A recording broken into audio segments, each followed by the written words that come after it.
കർത്താവിൻ്റെ വിലയേറിയ നാമത്തിന് മഹത്വം ഉണ്ടാകട്ടെ. നമുക്ക് ഇത്രയും പേർക്ക് ഒരുമിച്ച് ദൈവവചന പഠനത്തിനായിട്ട് ചേർന്ന് വരുവാൻ കർത്താവ് നൽകി തന്ന വിലയേറിയ അവസരത്തിനായി ദൈവത്തെ സ്തുതിക്കുന്നു, സ്തോത്രം ചെയ്യുന്നു. ഗലാത്യ ലേഖനം പഠിക്കുവാനായിട്ട് നമ്മൾ ആരംഭിക്കുകയാണ്. ഗലാത്യ ലേഖനത്തിൻ്റെ പഠനത്തിലേക്ക് കടന്നു വന്ന നിങ്ങളെല്ലാവരെയും പ്രത്യേകമായിട്ട് സ്വാഗതം ചെയ്യുന്നു. ഇന്ന് ദൈവവചനം ആഴത്തിൽ പഠിച്ചു തുടങ്ങുവാൻ വീണ്ടും ഒരവസരം നമുക്ക് തന്നിരിക്കുന്നു. അതിനായി നമുക്ക് ദൈവത്തെ സ്തുതിക്കാം, സ്തോത്രം ചെയ്യാം. പല കാരണങ്ങൾ കൊണ്ട് നമുക്ക് ഒരു ബ്രേക്ക്, ഒരു 6 മാസത്തെ ബ്രേക്ക് വചന പഠനത്തിലുണ്ടായി, തുടർച്ചയായ പഠനത്തിലുണ്ടായി. എന്നാൽ വീണ്ടും നമുക്ക് ഈ പഠനം തുടരുവാൻ ദൈവം സഹായിച്ചല്ലോ. അതിനായി ദൈവത്തെ സ്തുതിക്കുന്നു, സ്തോത്രം ചെയ്യുന്നു. ഒരിക്കലൊരു വീട്ടിൽ ഒരാൾ ജോലി അന്വേഷിച്ചിരുന്നു. വീട്ടുകാരൻ ചോദിച്ചു, നീ എന്തൊക്കെ ജോലി ചെയ്യും? ഈ ജോലി അന്വേഷിച്ച് വന്നയാൾ പറഞ്ഞു, ഞാൻ എന്ത് ജോലിയും ചെയ്യാം. ഉടനെ വീട്ടുകാരൻ പറഞ്ഞു, ഒരു കാര്യം ചെയ്യുക, ഞാൻ നിനക്കൊരു ടെസ്റ്റ് തരികയാണ്, വീടിൻ്റെ പോർച്ച് നീ ഒന്ന് പെയിൻ്റ് അടിക്കണം എന്ന് പറഞ്ഞു. അതെങ്ങനെ ഉണ്ട് എന്ന് നോക്കിയിട്ട് വേണം ബാക്കി ജോലിക്ക് നിയമിക്കാൻ. എന്തായാലും അയാൾ ജോലി ഏറ്റെടുത്തു. വീട്ടുടമയും പറഞ്ഞു, നീ പെയിൻ്റ് അടിക്കാനുള്ള പെയിൻ്റൊക്കെ വീടിൻ്റെ പുറകിലിരിപ്പുണ്ട്, അതൊക്കെ എടുത്ത് പോർച്ച് പെയിൻ്റ് അടിക്കാൻ പറഞ്ഞു. ഇവൻ ജോലി ചെയ്യാനായിട്ട് പോയി, നേരെ വീടിൻ്റെ പുറകുവശത്ത് പോയി. ഒരു 2 മണിക്കൂർ കഴിഞ്ഞപ്പോൾ തിരിച്ചു വന്നു.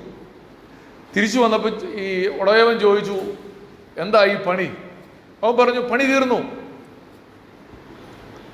മുതലാളിക്ക് വലിയ സന്തോഷമായി. ഇത്ര പെട്ടെന്ന് നീ പെയിൻ്റ് അടിച്ച് കഴിഞ്ഞോ? അവൻ പറഞ്ഞു, ഇതൊക്കെ എനിക്ക് നിസ്സാര ജോലിയല്ലേ, ഞാൻ പെട്ടെന്ന് പെയിൻ്റ് അടിച്ച് കഴിഞ്ഞു. എന്നിട്ട് അവനൊരു വരി കൂട്ടിച്ചേർത്തു, പക്ഷേ സാറ് പറഞ്ഞതിലൊരു തെറ്റുണ്ടായിരുന്നു.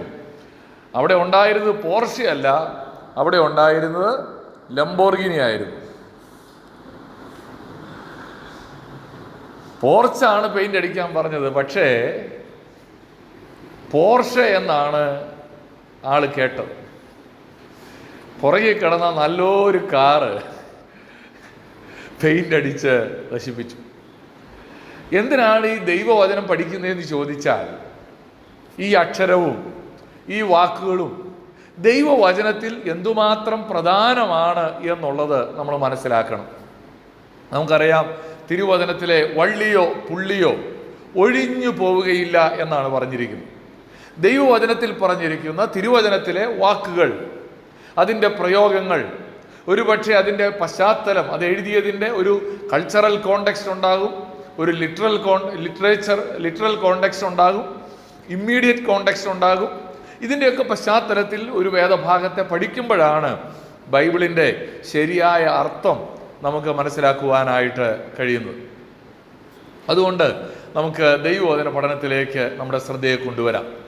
ഗലാത്യ ലേഖനമാണ് ഈ പ്രാവശ്യം നമ്മൾ പഠിക്കാനായിട്ട് തിരഞ്ഞെടുത്തിരിക്കുന്നത്. ഗലാത്യ ലേഖനത്തെക്കുറിച്ചുള്ള ഒരു മുഖവുരയാണ് ഇന്നത്തെ പഠനത്തിൽ ഉൾപ്പെടുത്തിയിരിക്കുന്നത്. നിങ്ങളെല്ലാവരെയും ഗലാത്യ ലേഖന പഠനത്തിലേക്ക് പ്രത്യേകമായിട്ട് സ്വാഗതം ചെയ്യുന്നു. എനിക്ക് ബൈബിളിലെ വളരെ ഇഷ്ടപ്പെട്ട ലേഖനങ്ങളിലൊന്നാണ് ഗലാത്യ ലേഖനം. ഏറ്റവും ഇഷ്ടമുള്ള ലേഖനം ഏതാണെന്ന് ചോദിച്ചാൽ ഞാൻ റോമാലേഖനമാണ് പറയുക. അത് കഴിഞ്ഞാൽ എനിക്ക് എഫേസ്യ ലേഖനമാണ് ഇഷ്ടം. അത് കഴിഞ്ഞ് ഇഷ്ടമുള്ള ലേഖനം ഗലാത്യ ലേഖനമാണ്. അതിൻ്റെ കാരണം എന്താണെന്ന് ചോദിച്ചാൽ, വളരെ ഉപദേശപരമായ ഡോക്ട്രിനലായിരിക്കുന്ന ലേഖനങ്ങളാണ്. അല്ലെങ്കിൽ ക്രിസ്തീയ വിശ്വാസത്തിൻ്റെ അടിത്തറ ഇടുന്നതായിരിക്കുന്ന ഒരു പുസ്തകമാണ് പൗലോസ് അപ്പോസ്തലൻ എഴുതിയ ഗലാത്യ ലേഖനം എന്ന് പറയുന്നത്. നമുക്ക് മുഖവുരയായി ചില കാര്യങ്ങൾ ആദ്യമേ ചിന്തിക്കാമെന്ന് ഞാൻ വിചാരിക്കുകയാണ്. എന്താണ് ഗലാത്യ ലേഖനത്തെക്കുറിച്ച് നമ്മൾ ആദ്യം മനസ്സിലാക്കേണ്ടത്? ആദ്യമേ നാം മനസ്സിലാക്കേണ്ടത്, ബൈബിളിൽ പൗലോസ് അപ്പോസ്തലൻ എഴുതിയ അല്ലെങ്കിൽ പൊതുവായ ലേഖനങ്ങളൊക്കെ ഉണ്ട്. എന്നാൽ ഒന്നിലേറെ സഭകൾക്ക് അഡ്രസ്സ് ചെയ്യപ്പെട്ട ഒരേ ഒരു പുസ്തകം ഗലാത്യ ലേഖനമാണ്. Only letter written to multiple churches.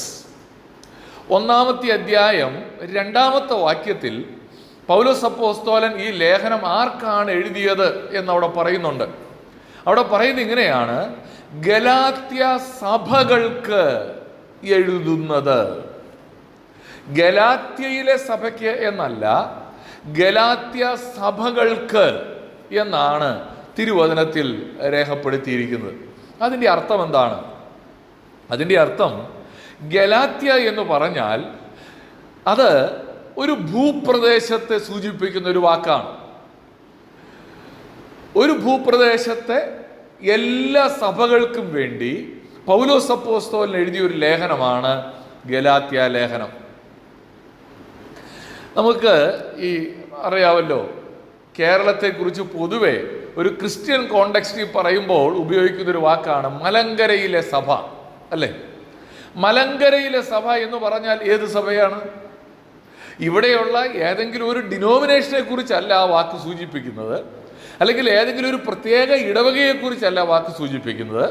കേരളത്തിലാകമാനമുള്ള എല്ലാ സഭകളെയും കുറിച്ചാണ് ആ വാക്ക് സൂചിപ്പിക്കുന്നത്. എന്നതുപോലെ ഗലാത്യ സഭകൾക്ക് എന്ന് പറയുമ്പോൾ, ഗലാത്യ എന്ന് പറയുന്ന ഒരു റോമൻ പ്രോവിൻസിൽ, റോമിൻ്റെ കീഴിലുള്ള ഒരു പ്രവിശ്യയിലെ എല്ലാ സഭകൾക്കുമായി എഴുതപ്പെട്ട ഒരു ലേഖനമാണ് ഗലാത്യ ലേഖനം.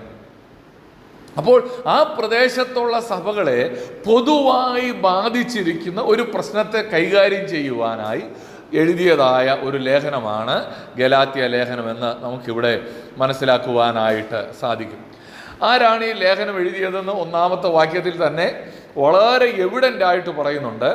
അപ്പോസ്തലനായ പൗലോസ് എന്ന് തർക്കമില്ലാതെ രേഖപ്പെടുത്തപ്പെട്ടതായിരിക്കുന്ന ഒരു ലേഖനമാണ്. ബൈബിളിൽ പല ലേഖനങ്ങളും പൗലോസിൻ്റെ പേരിൽ വേറെ ചിലർ എഴുതിയതാണെന്നൊക്കെ അഭിപ്രായപ്പെടുന്ന ചില ലേഖനങ്ങളൊക്കെ ഉണ്ട്. പക്ഷേ ഗലാത്യ ലേഖനത്തെക്കുറിച്ച് അങ്ങനൊരു തർക്കമേയില്ല. പൗലോസ് തന്നെയാണ് എഴുതിയത് എന്നുള്ളതിന് വളരെ കൃത്യമായ 2 ഇന്റേണൽ എവിഡൻസ് ഉണ്ട്. ഒന്ന്, 1-ാം അധ്യായം 1-ാം വാക്യത്തിൽ പറയുന്നു ഈ ലേഖനം എഴുതിയത് പൗലോസ് അപ്പോസ്തലൻ തന്നെയാണ്. മറ്റൊരു വാക്യം കൂടെ നോക്കിയാൽ 5-ാം അധ്യായത്തിൻ്റെ 2-ാം വാക്യമാണ്. 5-ാം അധ്യായത്തിൻ്റെ 2-ാം വാക്യത്തിൽ പൗലോസ് തന്നെ പറയുകയാണ്, പൗലോസായ ഞാൻ നിങ്ങളോട് പറയുന്നു. അപ്പോൾ വളരെ ആധികാരികമായി നമുക്ക് പറയാൻ കഴിയുന്ന ഒരു കാര്യമാണ്, ഗലാത്യ ലേഖനം എഴുതിയത് അപ്പോസ്തലനായിരിക്കുന്ന പൗലോസാണ്. ഈ ഗലാത്യ എന്ന് പറയുന്നത് ഞാൻ പറഞ്ഞല്ലോ, അത് ഏഷ്യ മൈനറിലെ ഒരു റോമൻ പ്രോവിൻസാണ്, റോമൻ പ്രവിശ്യയാണ്. ഇനി എപ്പോഴാണ് ഈ ലേഖനം എഴുതപ്പെട്ടത്? ഇത് വളരെ പ്രധാനപ്പെട്ടൊരു വിഷയമാണ്. അത് അറിഞ്ഞിരിക്കേണ്ടത് വളരെ പ്രധാനപ്പെട്ട ഒരു കാര്യമാണ്. എപ്പോഴാണ് ഗലാത്യ ലേഖനം എഴുതിയത്? എപ്പോഴാണ് എഴുതിയത്? നിങ്ങൾക്കൊന്ന് ഊഹിക്കാൻ കഴിയുമോ? ഡേറ്റ് അല്ല ഞാൻ ചോദിക്കുന്നത്. അത് എഴുതിയ ഈ ഗലാത്യ ലേഖനത്തിൻ്റെ വിഷയവുമായി ബന്ധപ്പെട്ട് നമ്മൾ മനസ്സിലാക്കേണ്ട ഒരു പ്രധാനപ്പെട്ട കാര്യമാണ്. ഗലാത്യ ലേഖനം എഴുതപ്പെട്ടത് അപ്പോസ്തല പ്രവൃത്തികൾ 15-ാം അധ്യായത്തിൽ പറയുന്ന വിഷയങ്ങൾ. അപ്പോസ്തല പ്രവൃത്തികൾ 15-ാം അധ്യായത്തിൽ ഒരു വിഷയമുണ്ട്. എന്തിനെക്കുറിച്ച് അപ്പോസ്തല പ്രവൃത്തി 15 പറയുന്നത്? പ്രധാനമായും യെരുശലേമിൽ ഒരു കൗൺസിൽ കൂടുന്നുണ്ട്, ഇല്ലേ? എന്തായിരുന്നു കൗൺസിലിന്റെ ചർച്ചാ വിഷയം? ഒരു വ്യക്തി, ജാതികളിൽ നിന്ന് രക്ഷിക്കപ്പെട്ടു വരുന്ന ഒരു വ്യക്തി പരിച്ഛേദന ഏൽക്കണമോ വേണ്ടയോ, യഹൂദ മര്യാദകൾ പാലിക്കണമോ വേണ്ടയോ, ഇതായിരുന്നു വിഷയം. വേണ്ട എന്നാണ് ആ കൗൺസിലിൽ തീരുമാനമെടുത്തത്. ആ വിഷയം, ആ കൗൺസിലിൽ ചർച്ച ചെയ്ത വിഷയമാണ് ഗലാത്യ ലേഖനത്തിൽ പ്രതിപാദിച്ചിരിക്കുന്നത്. അതുകൊണ്ട് തന്നെ ആ ജെറുസലേം കൗൺസിലിന് മുമ്പായിരിക്കാം പൗലോസ് അപ്പോസ്തലൻ ഗലാത്യ ലേഖനം എഴുതിയത് എന്ന് നമുക്ക് അനുമാനിക്കാം. കാരണം എന്താണ്? കൗൺസിലിന് ശേഷമായിരുന്നു ഈ ലേഖനം എഴുതുന്നതെങ്കിൽ ഈ വിഷയം ഇങ്ങനെ ആയിരുന്നില്ല കൈകാര്യം ചെയ്യേണ്ടത്. കാരണം എന്നാ, കൗൺസിൽ കൂടിയപ്പോൾ ഇങ്ങനെ തീരുമാനമെടുത്തിട്ടുണ്ട് എന്നങ്ങ് എഴുതിയാൽ മതിയായിരുന്നു. പക്ഷെ ഇവിടെ അങ്ങനല്ല പൗലോസ് ഈ വിഷയത്തെ കൈകാര്യം ചെയ്തത്. അതിൽ നിന്ന് നമുക്കൊരു കാര്യം വളരെ വ്യക്തമാണ്. ഈ ലേഖനം എഴുതപ്പെട്ടത് അപ്പോസ്തോല പ്രവൃത്തികൾ 15-ാം അധ്യായത്തിൽ പറഞ്ഞിരിക്കുന്ന യെരുശലേം കൗൺസിലിന് മുൻപായിട്ടാണ് എന്ന് നമുക്ക് മനസ്സിലാക്കുവാനായിട്ട് കഴിയും. ഇനി എന്തിനു വേണ്ടിയാണ് ഈ ലേഖനം എഴുതിയത്? പർപ്പസ്. ഈ ക്രൈസ്തവ സഭയിലേക്ക് നുഴഞ്ഞു കയറുന്ന യഹൂദ മതത്തെ പറിച്ചു കളയുക. ഇതാണ് ഗലാത്യ ലേഖനം എഴുതപ്പെട്ടതിൻ്റെ ഉദ്ദേശമെന്ന് പറയുന്നത്. ഗലാത്യ ലേഖനം എഴുതപ്പെട്ടതിൻ്റെ ഉദ്ദേശം എന്താണ്? ക്രൈസ്തവ സഭയിലേക്ക് നുഴഞ്ഞു കയറുന്ന യഹൂദ മതത്തെ പറിച്ചു കളയുക. ക്രൈസ്തവ സഭയിലേക്ക് യഹൂദ മതം നുഴഞ്ഞു കയറുകയാണ് എന്ന് പറഞ്ഞാൽ നമുക്കറിയാം, യേശു ഒരു യഹൂദനായിരുന്നു. ആദ്യത്തെ ശിഷ്യന്മാരെല്ലാം യഹൂദന്മാരാണ്. സ്വാഭാവികമായും യഹൂദ പശ്ചാത്തലത്തിൽ ഉടലെടുത്ത ഒരു സമൂഹമാണ് ക്രൈസ്തവ സമൂഹം. സ്വാഭാവികമായും ആദ്യത്തെ ക്രിസ്ത്യാനികളെല്ലാം യഹൂദന്മാരായതുകൊണ്ട് യഹൂദ മര്യാദകൾ പലതും അവർക്കുണ്ടായിരുന്നു. നമുക്കറിയാം, പൗലോസ് യെരുശലേമിൽ ചെന്ന് കഴിഞ്ഞിട്ട് ചെയ്തൊരു കാര്യമുണ്ട്. ഒരു നേർച്ച നേർന്നു 4 പേരെ അങ്ങ് തല മൊട്ടയടിച്ച കാര്യമൊക്കെ നമ്മൾ വായിക്കുന്നുണ്ട് അല്ലേ. യഹൂദനാണ്. ഈ ഗലാത്യ ലേഖനത്തിൽ പറയുന്നൊരു വിഷയമുണ്ട്. പത്രോസ് ഒരിക്കൽ പരിച്ഛേദനക്കാരുടെ കൂടെ ജാതികളിൽ നിന്നുള്ളവരുടെ കൂടെ ഭക്ഷണം കഴിക്കാൻ തയ്യാറല്ല. ജാതികളിൽ നിന്ന് രക്ഷിക്കപ്പെട്ട് വന്ന വിശ്വാസികളുടെ കൂടെ ഭക്ഷണം കഴിക്കാൻ പത്രോസ് തയ്യാറാകാതെ വന്നപ്പോൾ പൗലോസ് അത് വളരെ കയ്യോടെ പിടിച്ച് കൈകാര്യം ചെയ്യുന്നുണ്ട്. ഇവരെല്ലാം യഹൂദന്മാരാ. എല്ലാ വർഷവും പെസഹ പെരുന്നാളിന് യെരുശലേമിൽ പോകുന്നവരാണ്. യഹൂദ മര്യാദ അനുസരിച്ചുള്ള ഉത്സവങ്ങളൊക്കെ ആചരിക്കുന്ന ആളുകളാണ്. അതുകൊണ്ട് തന്നെ ഇവര് ഈ യഹൂദ മര്യാദകളൊക്കെ പാലിച്ചാണ് വന്നത്. നമുക്കറിയാമല്ലോ, അപ്പോസ്തല പ്രവൃത്തികൾ വായിക്കുമ്പോൾ പത്രോസ് യോഹന്നാനും കൂടെ യെരുശലേം ദൈവാലയത്തിലേക്ക് പോകുമ്പോൾ സുന്ദരമെന്ന ദൈവാലയ ഗോപുരത്തിന്റെ വാതിക്കൽ പിറവയിലെ മുടന്തനായൊരു മനുഷ്യനെ കണ്ടു. എന്തിനാ അവർ യെരുശലേം ദൈവാലയത്തിൽ പോയത്? പ്രാർത്ഥിക്കാൻ പോയതാ. അപ്പോൾ ആദ്യത്തെ യഹൂദന്മാരെല്ലാം യഹൂദ പശ്ചാത്തലമുള്ളവരാണ്. എന്നാൽ പിന്നീട് നമ്മൾ ഈ യോഹന്നാന്റെ സുവിശേഷം വായിച്ചാൽ ഒരു വ്യത്യാസം നമുക്ക് കാണാൻ പറ്റും. യോഹന്നാന്റെ സുവിശേഷമാണ് അവസാനം എഴുതപ്പെട്ട സുവിശേഷം. മത്തായി, മർക്കോസ്, ലൂക്കോസ് എന്നീ സുവിശേഷങ്ങളിലെല്ലാം പെസഹ പെരുന്നാൾ എന്ന് വെറുതെ പറയുന്നേ ഉള്ളൂ. പക്ഷെ യോഹന്നാന്റെ സുവിശേഷം നിങ്ങളൊന്ന് എടുത്തു നോക്കിയേ. 7-ാമത്തെ അധ്യായം ഒന്ന് എടുക്കാമോ? അവിടെ പെസഹ പെരുന്നാൾ, കൂടാര പെരുന്നാൾ എന്നൊക്കെ പറയുമ്പോൾ യഹൂദന്മാരുടെ കൂടാര പെരുന്നാൾ, യഹൂദന്മാരുടെ പെസഹ പെരുന്നാൾ എന്ന് പറഞ്ഞിരിക്കുക. എന്താ അങ്ങനെ പറയാൻ കാരണം? അതിപ്പം ഞങ്ങളുടെ അല്ല, പിന്നെ ആരുടെയാ? യഹൂദന്മാരുടെ അല്ലേ? അങ്ങനെയല്ലേ തുടങ്ങുന്നേ? ഒന്ന് ആദ്യത്തെ വാക്യം ഒന്ന് വായിച്ചേ. 7-ന്റെ 1 അല്ലേ? 7-ന്റെ 1 അല്ലേ? 7-ന്റെ 2. യഹൂദന്മാരുടെ കൂടാര പെരുന്നാൾ അടുത്തിരുന്നു. യോഹന്നാൻ അങ്ങനെ എഴുതേണ്ട കാര്യമുണ്ടോ? 50 കൊല്ലം മുമ്പാണ് യോഹന്നാൻ അത് എഴുതിയതെങ്കിൽ അങ്ങനെ എഴുതില്ല. കാരണം ഞങ്ങളുടെ കൂടാര പെരുന്നാളാണ്. പക്ഷെ യോഹന്നാന്റെ സുവിശേഷം എഴുതിയപ്പോഴേക്കും യോഹന്നാൻ യഹൂദ മതം വിട്ടു. ഇപ്പൊ ആരാണ്? ഒരു യഥാർത്ഥ ക്രിസ്ത്യാനിയായി മാറി. ഈ ആശയം വ്യക്തമാണോ? ഒരാള് നമ്മുടെ പശ്ചാത്തലത്തിൽ പറയുക, ഒരാൾ ഹൈന്ദവ മാർഗത്തിൽ നിന്ന് വന്നു, ക്രിസ്തീയ വിശ്വാസം സ്വീകരിച്ച് വരികയാണ്. അപ്പം ഹൈന്ദവ മാർഗത്തിൽ നിന്ന് പൂർണ്ണമായും വിട്ടിട്ടില്ല, പക്ഷെ പള്ളിയിലൊക്കെ ഇങ്ങനെ വരുന്നുണ്ട്. അപ്പോൾ വിഷു ആവുമ്പോൾ അയാൾ പറയും നമ്മുടെ വിഷു ആയി എന്നായിരിക്കും പറയുക. പക്ഷേ അയാൾ പൂർണ്ണമായി ഒരു ക്രിസ്ത്യാനിയായി സ്നാനപ്പെട്ടു, വർഷങ്ങൾ കഴിഞ്ഞു. അയാൾ വിഷുവിനെ കുറിച്ച് പറയുമ്പോൾ എന്നാന്നറിയും?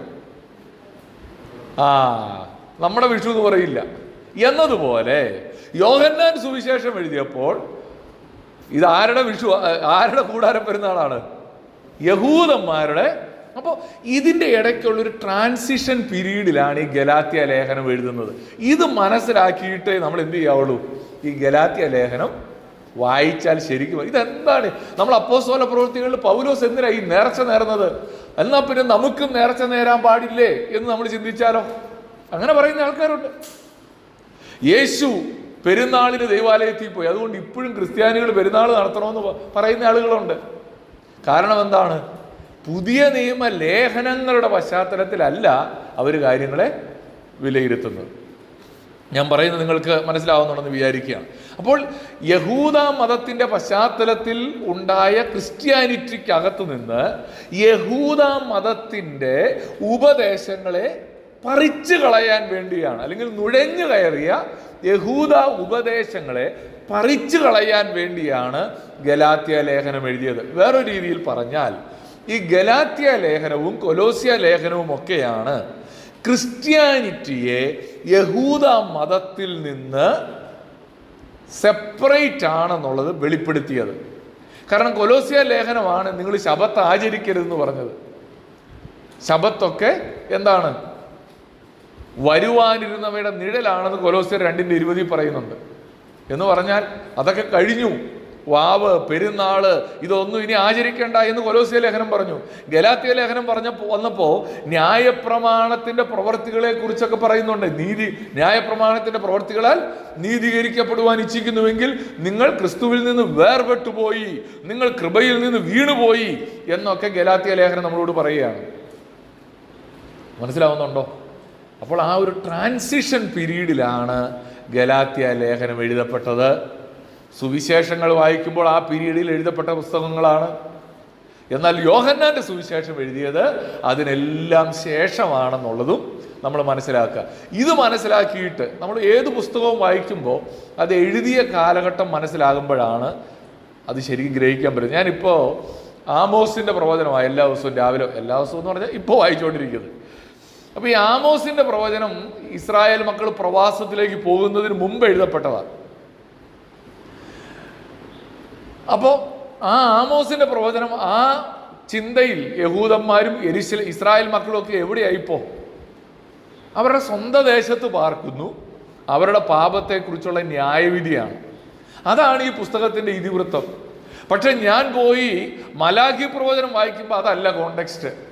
അവർ പ്രവാസത്തിലേക്ക് പോയി 70 വർഷം ബാബിലോണിൽ അടിമകളായിരുന്നു. തിരിച്ചു വന്നതിന് ശേഷം സെക്കരിയാവും മലാഖിയും ഒക്കെ അന്നേരം എഴുതപ്പെട്ടത്. അന്നേരേ നമുക്ക് മനസ്സിലാവുള്ളൂ. ഈ സെക്കരിയാവിൽ പറയുന്നുണ്ട്, നിങ്ങൾ ആലയം ശൂന്യമായി കിടക്കുമ്പോൾ തട്ടിട്ട വീടുകളിൽ പാർക്കുന്നു. അപ്പോൾ 2 നില വീട് പണിയുന്നത് തെറ്റാണെന്ന് അതിൽ നിന്ന് ഉപദേശം ഉണ്ടാക്കാവോ? അതെന്തിനാ എഴുതിയതെന്നറിയാവോ? പ്രവാസത്തിൽ നിന്ന് തിരിച്ചു വന്നു, യെരുശലേം ദൈവാലയം പണിയാൻ പറഞ്ഞാണ് കോരശ് രാജാവ് വിട്ടത്. പക്ഷെ ദൈവാലയം പണി നടന്നിട്ടില്ല. ഇവർ വലിയ വീടൊക്കെ വെച്ചു. ആത്മീയ കാര്യങ്ങളെ അവഗണിച്ചുകൊണ്ട് തനിക്കായി തന്നെ വൻകാര്യങ്ങളെ ചിന്തിച്ചതാണ് അവിടുത്തെ പ്രശ്നം.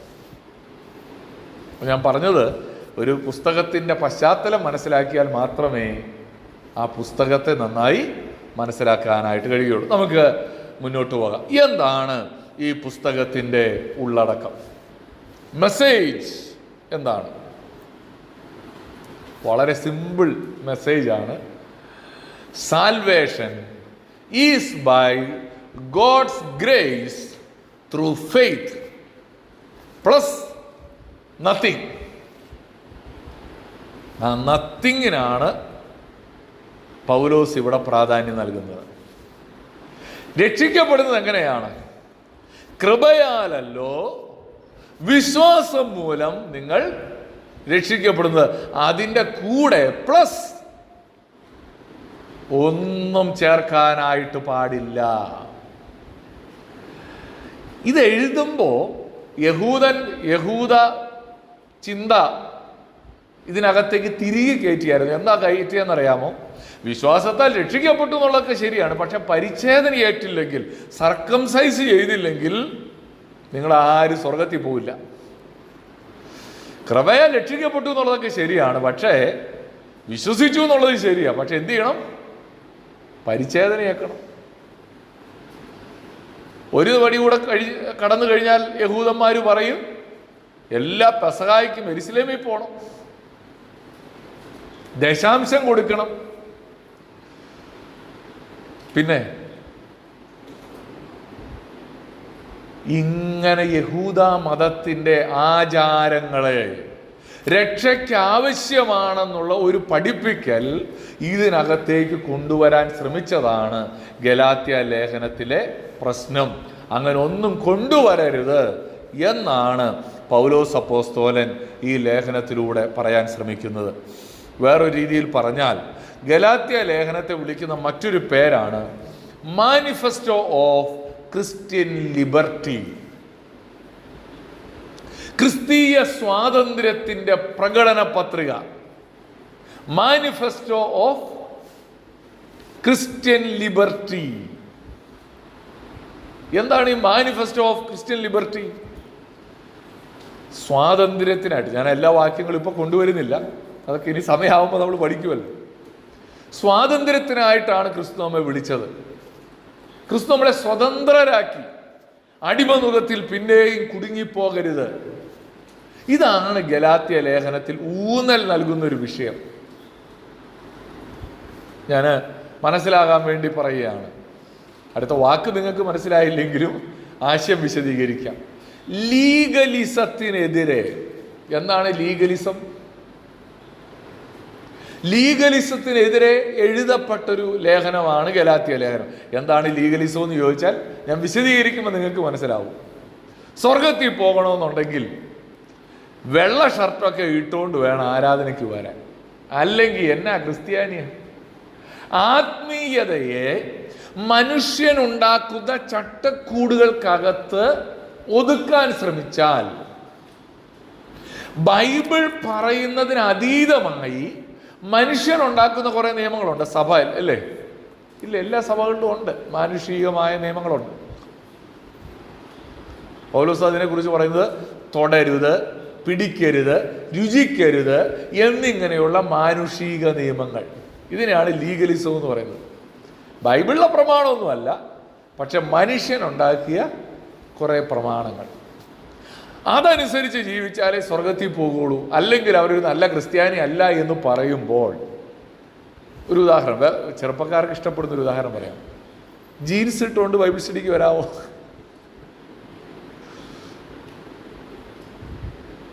ടീഷർട്ട് ഇട്ടുകൊണ്ട് പള്ളി വരാമോ?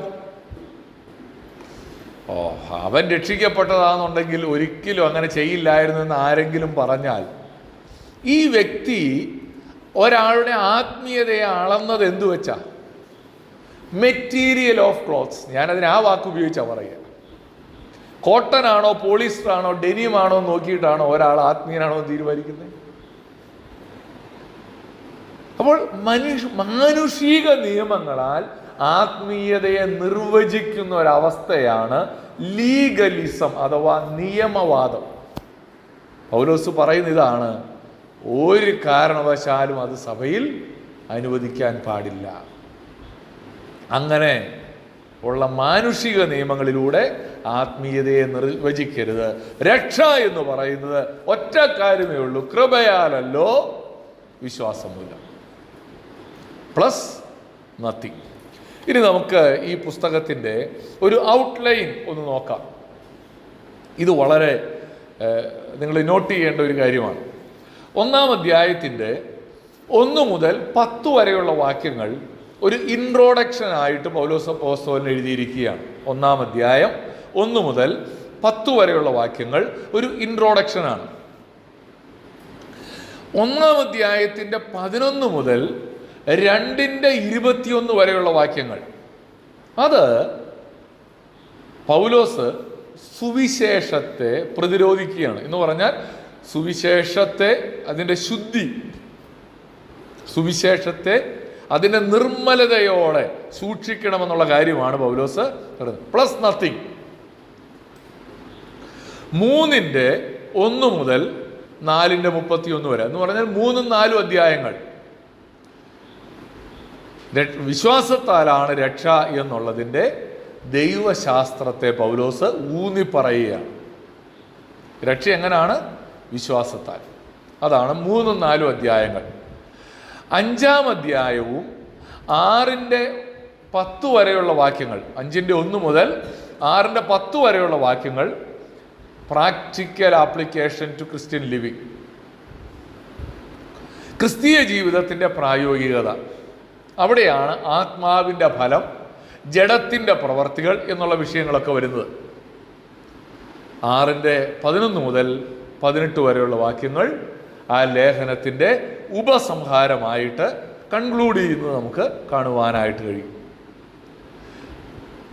അപ്പോൾ ഇതാണ് ഈ പുസ്തകത്തിൻ്റെ ഒരു ഔട്ട്ലൈൻ എന്ന് പറയുന്നത്. ഒരു ഇൻട്രൊഡക്ഷൻ വന്നു, പിന്നെ ആ വിഷയത്തിലേക്ക് പൗലോസ് പ്രവേശിക്കുന്നു, പിന്നെ അതിൻ്റെ ദൈവശാസ്ത്രം, അത് കഴിഞ്ഞ് അതിൻ്റെ പ്രായോഗികത, അത് കഴിഞ്ഞ് ആ വിഷയത്തെ കൺക്ലൂഡ് ചെയ്യുകയാണ്, ഉപസംഹരിക്കുകയാണ്. ഈ പൗലോസിൻ്റെ ലേഖനങ്ങൾക്കെല്ലാം ഉള്ളൊരു പ്രത്യേകത, ഒരു തിയറി പാർട്ടും ഉണ്ടാകും, ഒരു പ്രാക്ടിക്കൽ പാർട്ടും ഉണ്ടാകും. നമ്മൾ ഏത് ലേഖനം എടുത്താലും ഇങ്ങനെ, റോമാലേഖനം എടുത്താൽ 16 അധ്യായമുണ്ട്, 12 അധ്യായം അതിൻ്റെ തിയോളജിയും തിയറിയും ഒക്കെയാണ്. 13 മുതലുള്ള അധ്യായങ്ങൾ എന്താണ്? പ്രാക്ടിക്കൽ ആപ്ലിക്കേഷനാണ്. എഫേസ്യ ലേഖനം എടുത്താൽ എത്ര അധ്യായമുണ്ട്? 6 അധ്യായമുണ്ട്. 3 അധ്യായം തിയോളജി, 3 അധ്യായം പ്രാക്ടിക്കൽ, തിയറി പ്ലസ് പ്രാക്ടിക്കൽ, അങ്ങനെ എല്ലാ ലേഖനവും അങ്ങനെ. ഗലാത്യ ലേഖനം 4 അധ്യായം തിയറിയാണ്, 2 അധ്യായം പ്രാക്ടിക്കലാണ്. ഓക്കെ, ഇനി നമുക്ക് വിഷയത്തിലേക്ക് ഓരോരോ വാക്യങ്ങൾ എടുത്ത് പഠിക്കാനായിട്ട് ശ്രമിക്കും. ഇന്ന് നമ്മൾ 5 വാക്യങ്ങളെ പഠിക്കുന്നുള്ളൂ. കൂടുതലൊന്നും ഇല്ലല്ലോ അല്ലേ? ലീഗലിസോ മാനിഫെസ്റ്റോ എന്നൊക്കെ പറഞ്ഞുകൊണ്ട് ആരും പേടിച്ചില്ലല്ലോ. വാക്കുകൾ ലളിതമാണ്, നമ്മൾ ഈ കോണ്ടെക്സ്റ്റിൽ ചിന്തിക്കാറില്ല എന്നുള്ളത് കൊണ്ട് മാത്രമേ ഉള്ളൂ. നമുക്ക് 1 മുതലുള്ള വാക്യങ്ങളിലേക്ക് പ്രവേശിക്കാം. പൗലോസിൻ്റെ അപ്പോസ്തോലത്വം, അതാണ് ആദ്യം നമുക്ക് ഈ വേദഭാഗത്ത് ഈ ലേഖനം ആരംഭിക്കുമ്പോൾ കാണുവാനായിട്ട് കഴിയുന്നത്. പൗലോസ് അപ്പോസ്തോലൻ ഈ ലേഖനം എഴുതാൻ തുടങ്ങിയപ്പോൾ ഇങ്ങനെ പറഞ്ഞാണ് തുടങ്ങിയത്. 1ഉം 2ഉം വാക്യങ്ങൾ: മനുഷ്യരിൽ നിന്നല്ല, മനുഷ്യനാലുമല്ല, യേശുക്രിസ്തുവിനാലും അവനെ മരിച്ചവരുടെ ഇടയിൽ നിന്ന് ഉയർപ്പിച്ച പിതാവായ ദൈവത്താലും അത്രേ അപ്പോസ്തോലനായ പൗലോസും. പൗലോസ് അപ്പോസ്തോലൻ ലേഖനം എഴുതുമ്പോൾ ആദ്യം തന്നെക്കുറിച്ച്, നമ്മൾ സാധാരണ ലെറ്റർ എഴുതുമ്പോൾ ഫ്രം അഡ്രസ്സ് എഴുതും അല്ലേ? ഫ്രം ടു അങ്ങനെ പറഞ്ഞ എഴുതുന്നത്. ഇവിടെ അതേ ഫോർമാറ്റാണ്. ഫ്രം എഴുതിയപ്പോൾ അഡ്രസ്സായിട്ട് എന്താ പറഞ്ഞത് കണ്ടോ? പൗലോസ് അപ്പോസ്തോലനാണ്. പക്ഷേ ആരാണ് ഈ പൗലോസ്? അപ്പോസ്തോലനാണ്. എവിടെ നിന്നാണ് അപ്പോസ്തോലത്വം കിട്ടിയത്? മനുഷ്യരിൽ നിന്നല്ല, മനുഷ്യനാലുമല്ല, യേശുക്രിസ്തുവിനാലും അവനെ മരിച്ചവരുടെ ഇടയിൽ നിന്ന് ഉയർപ്പിച്ച പിതാവായ ദൈവത്താലും അത്രേ അപ്പോസ്തോലനായ പൗലോസും. ഈ പൗലോസിന്റെ ലേഖനങ്ങളിൽ വഴക്ക് പറയാൻ എഴുതുന്ന എല്ലാ ലേഖനത്തിലും പുള്ളി ഈ കാര്യം പറഞ്ഞിട്ടുണ്ട്. 2 ലേഖനമാണ് പ്രധാനമായി വഴക്ക് പറയാൻ എഴുതിയ ലേഖനം. ഏതൊക്കെയാ? 1 ഗലാത്യ ലേഖന, ബുദ്ധിയില്ലാത്ത ഗലാത്യരെ എന്ന് വിളിച്ചൊരു ലേഖനമായത്. ഗലാത്യരെ വഴക്ക് പറയാൻ, അത് ഇനി നമ്മൾ കാണും. പിന്നെ 1 കൊരിന്ത്യ ലേഖനമാണ്. 1 കൊരിന്ത്യ ലേഖനം. നിങ്ങൾ ജഡീകന്മാരല്ലയോ, നിങ്ങളുടെ ഇടയിൽ അന്യഭാഷയുണ്ട്, പ്രവചനമുണ്ട്, പക്ഷെ നിങ്ങൾ കേവലം ജഡീകന്മാരാ. ഈ 2 ലേഖനത്തിലും പൗലോസ് വളരെ ഊന്നി പറഞ്ഞൊരു കാര്യമാണ്, ഞാൻ അപ്പോസ്തോലനാണ്, ദൈവത്തിൽ നിന്നാണ് ഞാൻ അപ്പോസ്തോലനായത്. ഇത് പൗലോസ് ഈ 2 ലേഖനങ്ങളിലും ഊന്നി പറയുന്നുണ്ട്. ഇത് നമ്മൾ മനസ്സിലാക്കണം. കാരണം ഈ പൗലോസിനെയൊക്കെ ആരാ അപ്പോസ്തോലനാക്കിയെന്ന് ചോദിക്കുന്ന ആൾക്കാരുണ്ടായിരുന്നു. അല്ല, ഇവനെ ആരാ അപ്പോസ്തലനാക്കി? ഇവനെ ആരാ ഉപദേശിയാക്കി? അത് പറയാൻ താൻ ആരാടോ എന്ന് പൗലോസിനെ ചോദ്യം ചെയ്ത ആളുകളുണ്ടായിരുന്നു. അതുകൊണ്ട് പൗലോസ് പറയുകയാണ്, മനുഷ്യരിൽ നിന്നല്ല, മനുഷ്യരാലുമല്ല ഞാൻ അപ്പോസ്തലനായത്. 11-12 വാക്യം ഒന്ന് നോക്കിയേ. 1-ാം അധ്യായത്തിന്റെ തന്നെ 11-12 വാക്യങ്ങളിൽ പൗലോസ് താൻ അറിയിച്ച സുവിശേഷം എവിടെ നിന്ന് കിട്ടിയതാ? ഞാൻ അറിയിച്ച സുവിശേഷം മാനുഷമല്ല എന്ന് നിങ്ങളെ ഓർപ്പിക്കുന്നു. അത് ഞാൻ മനുഷ്യരോട് പ്രാപിച്ചിട്ടില്ല, പഠിച്ചിട്ടുമില്ല. പൗലോസ് പറയുന്നത്, ഞാൻ ഈ പ്രസംഗിക്കുന്ന സുവിശേഷം എന്നെ പത്രോസ് പഠിപ്പിച്ചതല്ല, എന്നെ അനന്യാസ് പഠിപ്പിച്ചതല്ല, എന്നെ ബർണബാസ് പഠിപ്പിച്ചതല്ല. പിന്നെ ആരിൽ നിന്നാണ് ഞാനിത് പ്രാപിച്ചത്? ദൈവത്താൽ, യേശുക്രിസ്തുവിന്റെ വെളിപ്പാടിനാൽ അത്രേ. താൻ പ്രാപിച്ച സുവിശേഷത്തെ കുറിച്ച് പറഞ്ഞ അതേ കാര്യം തനിക്ക് എവിടെ നിന്നാണ് അപ്പോസ്തലത്വം കിട്ടിയത് എന്ന് ചോദ്യം ചെയ്യുന്ന ആളുകൾക്ക് പൗലോസ് മറുപടി പറഞ്ഞുകൊണ്ടാണ് ഈ ലേഖനം എഴുതിയത്. ഇനി നമ്മൾ ആ അപ്പോസ്തലൻ എന്ന വാക്കിനെ കുറിച്ച് ഒരല്പം പഠിക്കാൻ പോവുകയാണ്. അത് വളരെ പഠിക്കേണ്ട ഒരു വിഷയമാണ്.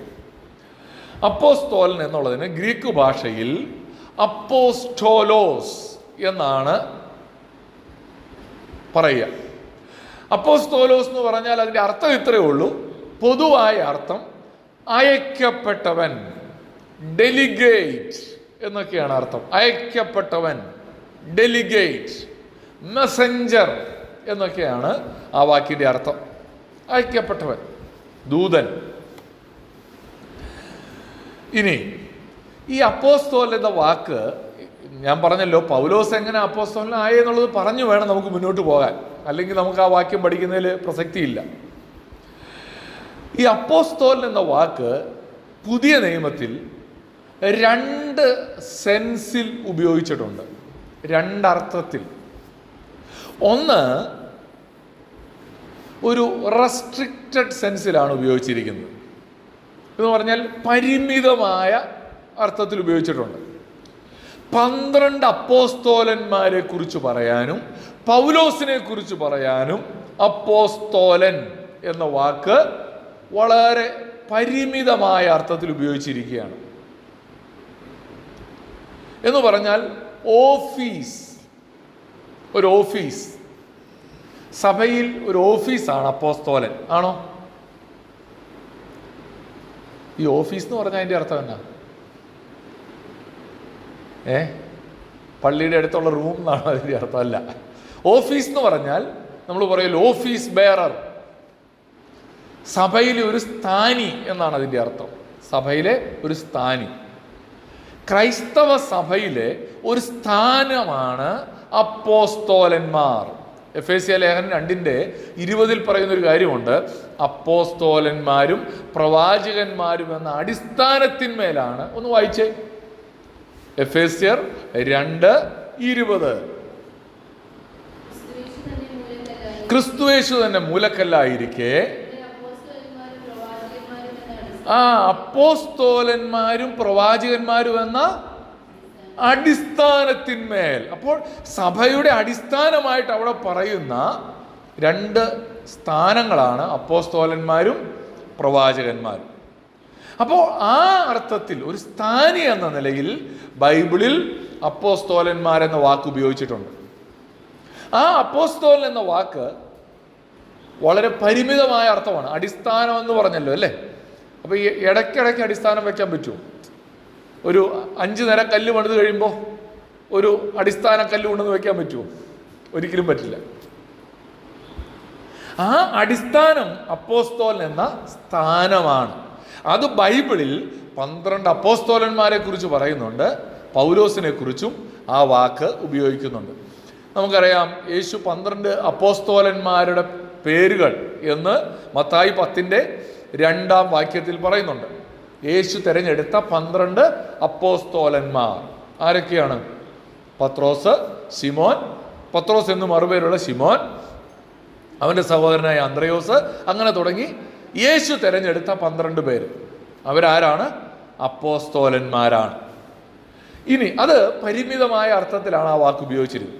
എന്നാൽ കുറച്ച് വിശാലമായ അർത്ഥത്തിൽ അപ്പോസ്തോലൻ എന്ന വാക്ക് ഉപയോഗിച്ചിട്ടുണ്ട്. അത് ആരെക്കുറിച്ചൊക്കെ പറഞ്ഞാണെന്ന് അറിയാമോ? യേശുവിനെ കുറിച്ച് ഉപയോഗിച്ചിട്ടുണ്ട്. യേശു അപ്പോസ്തോലനാണോ? യേശു സഭയുടെ ഓഫീസ് എന്ന അർത്ഥത്തിൽ അപ്പോസ്തോലനല്ല. പക്ഷെ യേശു ദൈവത്താൽ അയക്കപ്പെട്ടവൻ എന്ന അർത്ഥത്തിൽ അപ്പോസ്തോലനാണ്. എബ്രായർ 3:1 നാം സ്വീകരിച്ചു പറയുന്ന അപ്പോസ്തോലനും മഹാപുരോഹിതനുമായ യേശുവിനെ ശ്രദ്ധിച്ചു നോക്കുവീൻ. യേശുവിനെ വിളിച്ചിരിക്കുന്ന ഒരു പ്രയോഗമാണ് അപ്പോസ്തോലൻ. അപ്പോസ്തോല പ്രവൃത്തികൾ 14-ാം അധ്യായം 14-ാം വാക്യത്തിൽ ബർന്നബാസിനെ കുറിച്ച് അപ്പോസ്തോലൻ എന്ന് വിളിക്കുന്നുണ്ട്. ഇത് അപ്പോസ്തോലന്മാരായ ബർന്നബാസും പൗലോസും കേട്ടിട്ട് എന്നവിടെ വായിക്കുന്നുണ്ട്. അപ്പൊ കണ്ടോ, ബർന്നബാസ് ഒരു അപ്പോസ്തോലനായിട്ട് അഭിസംബോധന ചെയ്യപ്പെടുന്നു. ഇത് ഏതർത്ഥത്തിലാണ്? ഒരു ദൂതൻ എന്നുള്ള അർത്ഥത്തിലാണ്. അതിന് വേറൊരു ഉദാഹരണം കൂടെ ഞാൻ കാണിച്ചു തരാം. 2 കൊരിന്ത്യ ലേഖനം 8-ാം അധ്യായം 23-ാമത്തെ വാക്യത്തിൽ, 2 കൊരിന്ത്യർ 8-ാം അധ്യായം 23-ാം വാക്യത്തിൽ സഭകളുടെ ദൂതന്മാർ എന്നൊരു വാക്ക് കണ്ടിട്ടുണ്ട് അല്ലേ? ആ ദൂതന്മാർ എന്നുള്ളിടത്ത് ഗ്രീക്ക് ഭാഷയിൽ ഉപയോഗിച്ചിരിക്കുന്നത് അപ്പോസ്തോലൻ എന്നാണ്. അപ്പൊ അതേതർത്ഥത്തിലാ? മെസ്സഞ്ചർ, അയക്കപ്പെട്ടവൻ. അയക്കപ്പെട്ടവൻ എന്ന അർത്ഥത്തിൽ എന്തു പറഞ്ഞിരിക്കുന്നു? അപ്പോസ്തോലൻ എന്ന് വിശേഷിപ്പിച്ചിരിക്കുകയാണ്. മനസ്സിലാവുന്നുണ്ടോ? അപ്പോൾ ദൂതൻ ഫിലിപ്പിയർ 2:25 അതുപോലെ തന്നെ ഒരു വാക്ക് ഉപയോഗിച്ചിട്ടുണ്ട്. എപ്പഫ്രോദിത്തോസിനെ കുറിച്ച് പറയുമ്പോൾ ദൂതൻ എന്ന് പറയുന്നിടത്ത് അപ്പോസ്തോലൻ എന്നുള്ള വാക്കാണ് ഉപയോഗിച്ചിരിക്കുന്നത്, അപ്പോസ്തോലോസ്. അപ്പൊ ഇതിൽ നിന്ന് പൗലോസ് അപ്പോസ്തോലനാകുന്ന എങ്ങനെയാണെന്നുള്ളതാണ് ഇനി പറയാൻ പോകുന്നത്. അപ്പോസ്തോലൻ എന്ന വാക്കിന്റെ അർത്ഥം മനസ്സിലായി. ഇനി പൗലോസ് എങ്ങനെയാണ് അപ്പോസ്തോലനാകുന്നത്? അപ്പോസ്തോലത്വത്തിന്റെ അടയാളങ്ങൾ, 3 അടയാളങ്ങൾ പറയാനായിട്ട് ആഗ്രഹിക്കുകയാണ്. മാർക്സ് ഓഫ് ട്രൂ അപ്പോസ്റ്റൽ, ഒരു യഥാർത്ഥ അപ്പോസ്തോലന്റെ 3 അടയാളങ്ങൾ. 1, യേശുവിനാൽ തെരഞ്ഞെടുക്കപ്പെട്ടവനും നിയോഗിക്കപ്പെട്ടവനുമായിരിക്കണം ഒരപ്പോസ്തോലൻ. നമുക്കറിയാം, മത്തായി 10:2 മുതൽ 4 വരെയുള്ള വാക്യങ്ങളിൽ യേശു 12 പേരെ തെരഞ്ഞെടുത്തു. നമ്മളത് ആ വാക്യം ആദ്യം കണ്ടതാണല്ലേ? യേശു 12 ശിഷ്യന്മാരെ തെരഞ്ഞെടുത്തു. ഈ 12 ശിഷ്യന്മാരെ തെരഞ്ഞെടുത്തതിൽ അവരെ വിളിച്ച പേര്, അവരാരാണ്? ഈ 12 പേരെ തെരഞ്ഞെടുത്തതിൻ്റെ പുറകിലുള്ളൊരു കഥയുണ്ട്. എന്താണ്? യേശു പറഞ്ഞു, എന്നോടുകൂടെ ഇരിപ്പാൻ, സുവിശേഷം പ്രസംഗിക്കാൻ, ഭൂതങ്ങളെ പുറത്താക്കാൻ. ഈ 3 ഉദ്ദേശത്തോടെയാണ് 12 പേരെ തെരഞ്ഞെടുത്തത്.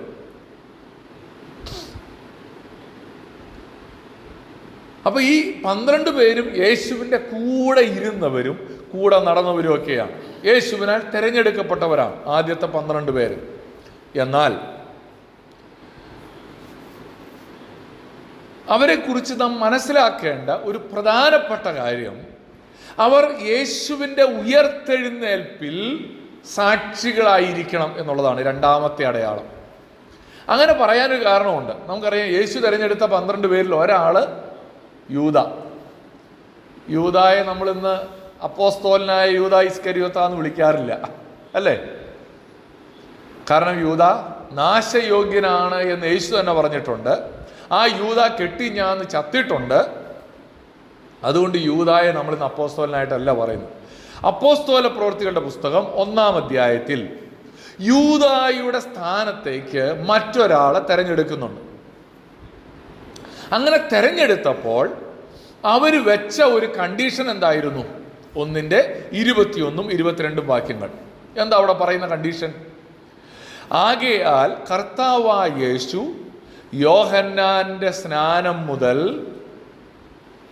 നമ്മെ വിട്ട് ആരോഹണം ചെയ്ത നാൾ വരെ നമ്മുടെ ഇടയിൽ സഞ്ചരിച്ചു പോന്ന കാലത്തെല്ലാം ഞങ്ങളോട് കൂടെ നടന്ന പുരുഷന്മാരിൽ ഒരുത്തൻ ഞങ്ങളോടുകൂടെ അവന്റെ പുനരുദ്ധാനത്തിന് സാക്ഷിയായി തീരണം.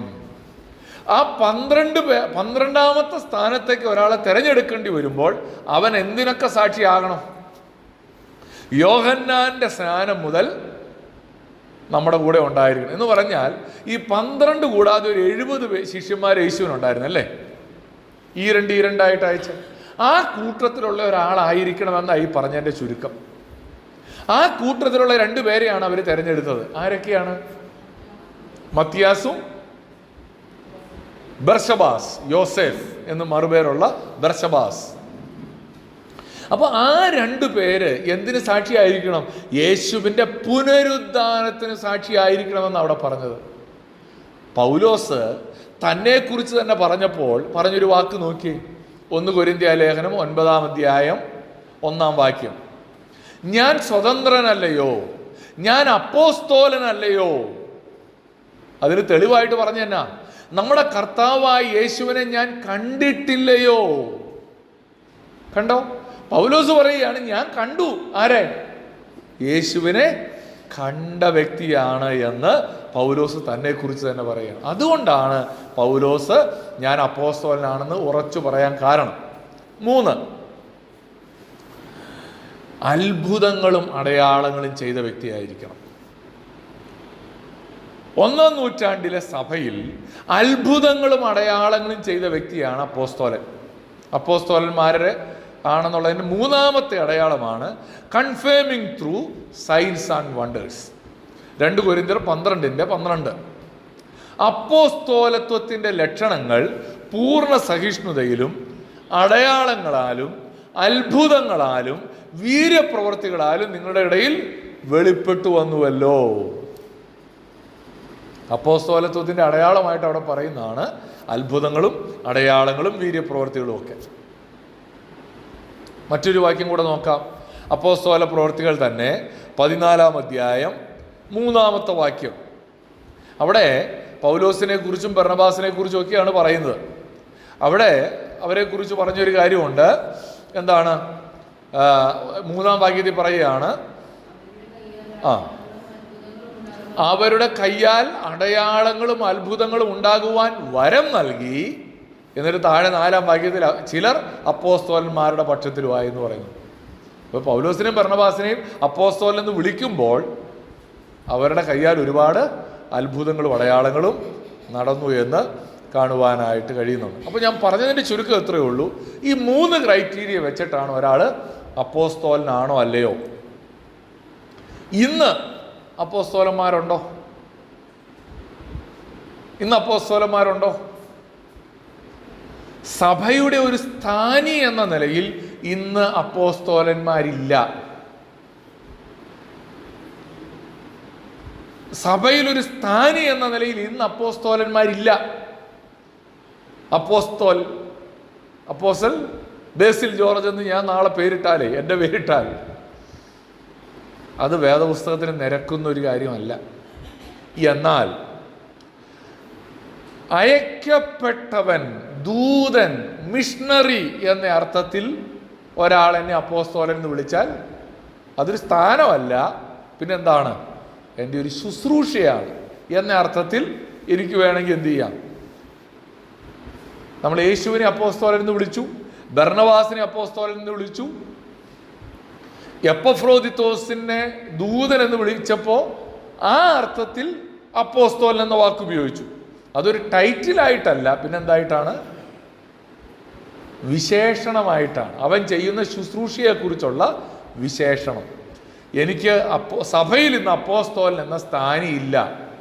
പക്ഷേ മിഷണറി പ്രവർത്തനം ചെയ്യുന്നവരെല്ലാം സഭയാൽ മിഷണറി പ്രവർത്തനത്തിന് വേണ്ടി അയക്കപ്പെട്ടവരാണ്. അതുകൊണ്ട് അവരെല്ലാവരും ആരാണ്? അപ്പോസ്തലന്മാരാണ്. പക്ഷെ സഭയിലെ സ്ഥാനികൾ ഇന്ന് അപ്പോസ്തലൻ എന്ന നിലയിൽ ഇല്ല. ഈ പറഞ്ഞതിൽ കൺഫ്യൂഷൻ ഉണ്ടോ?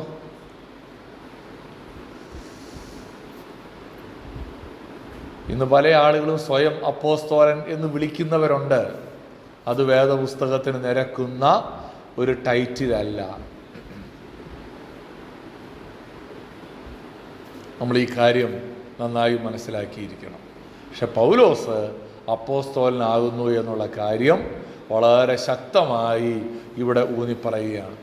ഞാൻ ഒരു കാര്യം കൂടെ പറഞ്ഞ് നിർത്താം അല്ലേ? എല്ലാവരും തളർന്നോ? ഈ ലേഖനം എഴുതിയപ്പോൾ പൗലോസ് പറഞ്ഞൊരു കാര്യം എനിക്ക് വളരെ ഇഷ്ടപ്പെട്ടു. പൗലോസും കൂടെയുള്ള സകല സഹോദരന്മാരും ഗലാത്യ സഭകൾക്ക് എഴുതുന്നത്. ഈ ലേഖനം എഴുതിയത് പൗലോസാണ്. പക്ഷേ ലേഖനം എഴുതിയപ്പോൾ പൗലോസ് തൻ്റെ പേര് വെച്ച കൂട്ടത്തിൽ ഒരു കാര്യം കൂടെ പറഞ്ഞു, കൂടെയുള്ള സകല സഹോദരന്മാരും. ലേഖനത്തിൻ്റെ എഴുത്തുകാരൻ പൗലോസ് ആണെങ്കിലും ക്രെഡിറ്റ് പൗലോസ് തൻ്റെ കൂടെയുള്ള സഹോദരന്മാർക്കും കൂടെ കൊടുത്തു.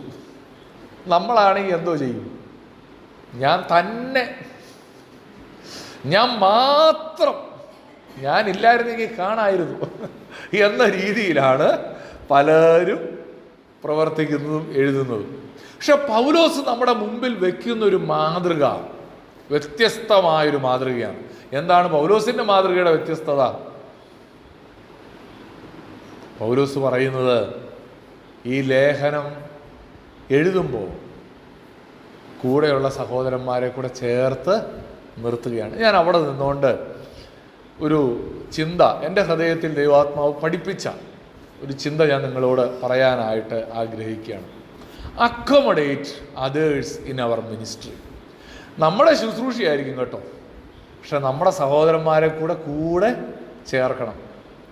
ഞാനും എൻ്റെ ഭാര്യയും എൻ്റെ മക്കളും അങ്ങനൊരു മിനിസ്ട്രി ദൈവം സ്ഥാപിച്ചിട്ടില്ല.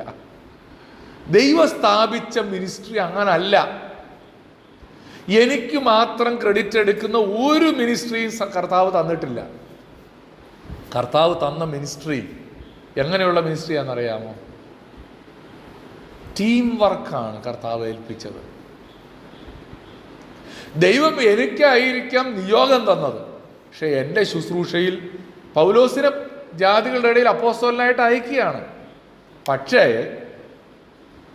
പൗലോസ് എന്ത് ചെയ്യുകയാണ്? മറ്റുള്ളവരെ കൂടെ നിർത്തുകയാണ്. നമ്മളൊരു ടീമിൻ്റെ ഭാഗമായിരിക്കണം എപ്പോഴും. ഒറ്റയാനാകരുത്, ഒറ്റയാൻ ശുശ്രൂഷകരാകരുത്.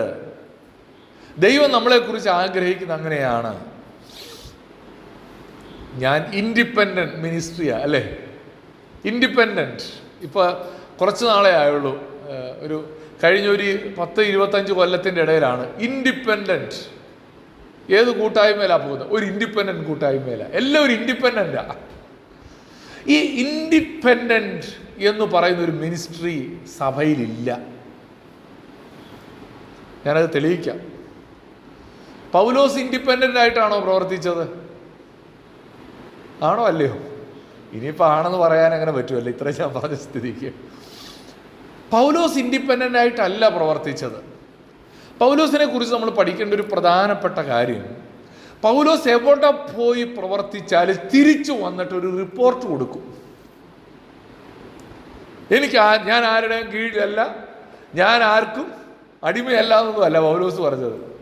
പൗലോസ് എവിടെ പോയി പ്രവർത്തിച്ചേച്ച് വന്നാലും ഒരു റിപ്പോർട്ട് കൊടുക്കുന്നൊരു പരിപാടിയുണ്ട്. 2 ഉദാഹരണം. അപ്പോസ്തല പ്രവർത്തികൾ 14-ാം അധ്യായം 26-27 വാക്യങ്ങളിൽ പൗലോസ് പറയുന്നൊരു കാര്യമുണ്ട്. എന്താ പറയുന്നതെന്ന് അറിയാമോ? അവിടെ നിന്ന് അന്ത്യോക്യയിലെ സഭയിൽ വന്നിട്ട് പൗലോസ് പറയുന്ന കാര്യമാണ്. അവിടെ നിന്ന് കപ്പൽ കയറി അന്ത്യോക്യയിലേക്ക് പോയി തങ്ങൾ നിവർത്തിച്ച വേലയ്ക്കായി ദൈവകൃപയിൽ അവരെ ഭരമേൽപ്പിച്ചത് അവിടെ വച്ചായിരുന്നല്ലോ. അവിടെ എത്തിയ ശേഷം സഭയെ ഒരുമിച്ച് കൂട്ടി ദൈവം തങ്ങളോട് കൂടെ ഇരുന്ന് ചെയ്തതൊക്കെയും ജാതികൾക്ക് വിശ്വാസത്തിൻ്റെ വാതിൽ തുറന്നു കൊടുത്തതും അറിയിച്ചു. പൗലോസിൻ്റെ 1ാം മിഷണറി യാത്ര കഴിഞ്ഞ് തിരിച്ചു വന്നേ അന്ത്യോക്യയിൽ നിന്നാണ് പൗലോസിനെ പറഞ്ഞു വിട്ടത്. അന്ത്യോക്യയിൽ തിരിച്ചു വന്നിട്ട് ആ സഭയ്ക്ക് റിപ്പോർട്ട് കൊടുക്കുകയാണ്, ഞങ്ങൾ ഇന്ന ഇന്ന സ്ഥലങ്ങളിലൊക്കെ പോയി, അവിടെ പോയി ഇന്ന ഇന്ന കാര്യങ്ങളൊക്കെ പ്രവർത്തിച്ചു. ഇത് പറയേണ്ട കാര്യമുണ്ടോ? ഞാൻ ഇൻഡിപെൻഡൻ്റ് എന്ന് പറഞ്ഞാൽ പോരായിരുന്നു? നോ. പൗലോസ് എപ്പോഴും ഈ കാര്യം ചെയ്തിട്ടുണ്ട്. മറ്റൊരു ഉദാഹരണം, പൗലോസ് യെരുശലേമിൽ ചെന്നു. അപ്പോസ്തല പ്രവർത്തികൾ 21:18-19 വാക്യങ്ങൾ. അവിടെ പറയുന്നത് ഇങ്ങനെയാണ്: പിറ്റേന്ന് പൗലോസും ഞങ്ങളും യാക്കോബിൻ്റെ അടുക്കൽ പോയി. മൂപ്പന്മാരും എല്ലാം അവിടെ വന്നുകൂടി. അവൻ അവരെ വന്ദനം ചെയ്തു. തൻ്റെ ശുശ്രൂഷയാൽ ദൈവം ജാതികളുടെ ഇടയിൽ ചെയ്യിച്ചത് ഓരോന്നായി വിവരിച്ചു പറഞ്ഞു. പൗലോസ് യെരുശലേമിൽ ചെന്ന് യാക്കോബും മറ്റ് അപ്പോസ്തലന്മാരും ഒക്കെ ഇരിക്കുമ്പോൾ, മൂപ്പന്മാരും ഒക്കെ ഇരിക്കുമ്പോൾ അവരോട് പറയുന്ന കാര്യങ്ങളാണ്. ദൈവം തന്നിലൂടെ ചെയ്ത പ്രവൃത്തിയെ വിവരിച്ചു പറയുകയാണ്. ഞാൻ ഈ ഇൻഡിപെൻഡൻസ് എന്നുള്ള വാക്കിനോട് ഞാനിത് പറയുമ്പോൾ ആരും തെറ്റിദ്ധരിക്കരുത്. ഏതൊരു ശുശ്രൂഷകനും അക്കൗണ്ടബിൾ ആണെന്നാണ് ഞാൻ ഈ പറഞ്ഞതിൻ്റെ അർത്ഥം.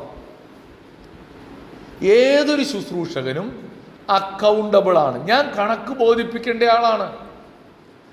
അതൊരു സഭയുടെ പാസ്റ്ററായാലും കണക്ക് ബോധിപ്പിക്കണം, അത് സഭയോട് കണക്ക് പറയണം. ഞാൻ എന്തൊക്കെ ശുശ്രൂഷകൾ ചെയ്യുന്നുണ്ട്, ഞാൻ എന്തൊക്കെ പ്രവർത്തനങ്ങളിലാണ് ഏർപ്പെട്ടത്, അക്കൗണ്ടബിൾ ആവുക.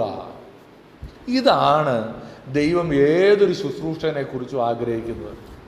ഈ ഇൻഡിപെൻഡൻ്റ് എന്നുള്ള വാക്ക് പലരും ഉപയോഗിക്കുന്നത് തെറ്റായി. ഞാൻ ഇൻഡിപെൻഡൻ്റ് എന്ന് പറയുമ്പോൾ നിങ്ങളെല്ലാം അടിമകളാണെന്നുള്ള അർത്ഥത്തിലല്ല ഞാൻ പറയുന്നത്.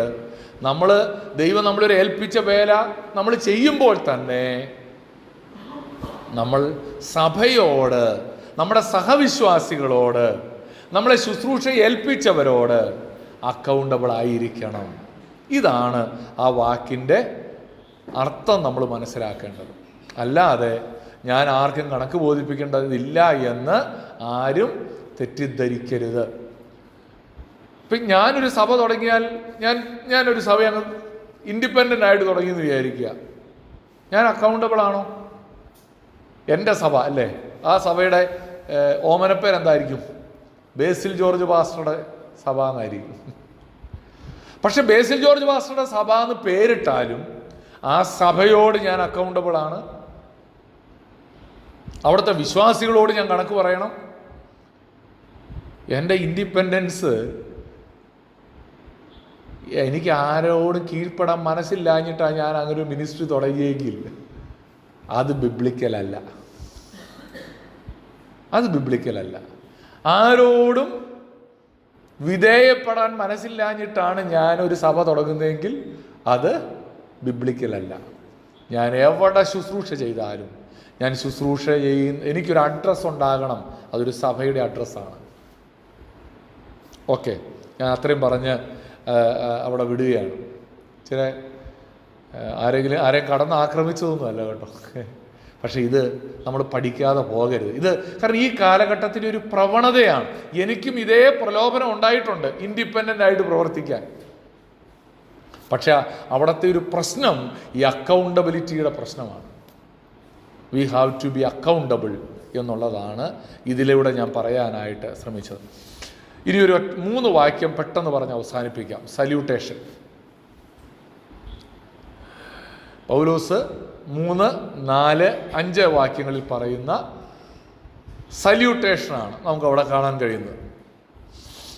ഒന്ന് നോക്കി, പൗലോസ് അവരെ സല്യൂട്ട് ചെയ്യുകയാണ്. എങ്ങനെയാണ് സല്യൂട്ട് ചെയ്തത്? പിതാവായ ദൈവത്തിങ്കൽ നിന്നും നമ്മുടെ ദൈവവും പിതാവുമായവൻ്റെ ഇഷ്ടപ്രകാരം ഇപ്പോഴത്തെ ദുഷ്ടലോകത്തിൽ നിന്ന് നമ്മെ വിടുവിക്കേണ്ടതിന് നമ്മുടെ പാപങ്ങൾ നിമിത്തം തന്നെത്താൻ ഏൽപ്പിച്ചു കൊടുത്തവനായി നമ്മുടെ കർത്താവായ യേശു ക്രിസ്തുവിങ്കൽ നിന്നും നിങ്ങൾക്ക് കൃപയും സമാധാനവും ഉണ്ടാകട്ടെ.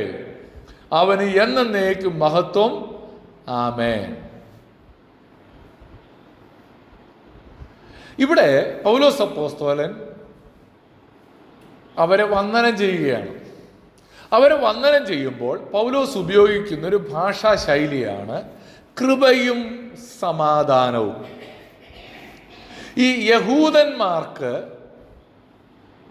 അവർ കാണുമ്പോൾ പറയുന്ന ഒരു സല്യൂട്ടേഷനായിരുന്നു ഷാലോ, സമാധാനം. യേശു ഉയർത്തെഴുന്നേറ്റിട്ട് ശിഷ്യന്മാർക്ക് പ്രത്യക്ഷപ്പെട്ടപ്പോൾ ആദ്യം പറഞ്ഞത് എന്താ? നിങ്ങൾക്ക് സമാധാനം. ഇതൊരു യഹൂദ വന്ദന രീതിയാണ്, ഷാലോ.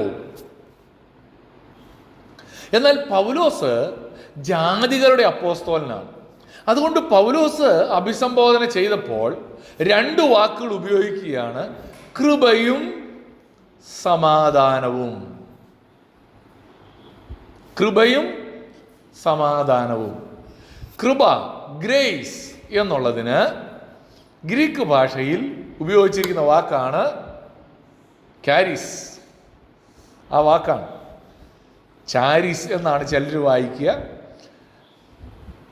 കാരിസ്, അങ്ങനെ. കാരിസ്, കൃപ, ഗോഡ്സ് അൺഡിസേർവ്ഡ് ഫേവർ, അർഹതയില്ലാത്ത പ്രീതി, ദൈവത്തിൻ്റെ പ്രീതി. രണ്ടാമത്തെ വാക്കാണ് പീസ്, അഭിസംബോധന ചെയ്തതാണ് പീസ്, സമാധാനം. ഷാലോ, സമാധാനം എന്നുള്ള വാക്ക് നമുക്ക് എല്ലാവർക്കും അറിയാം.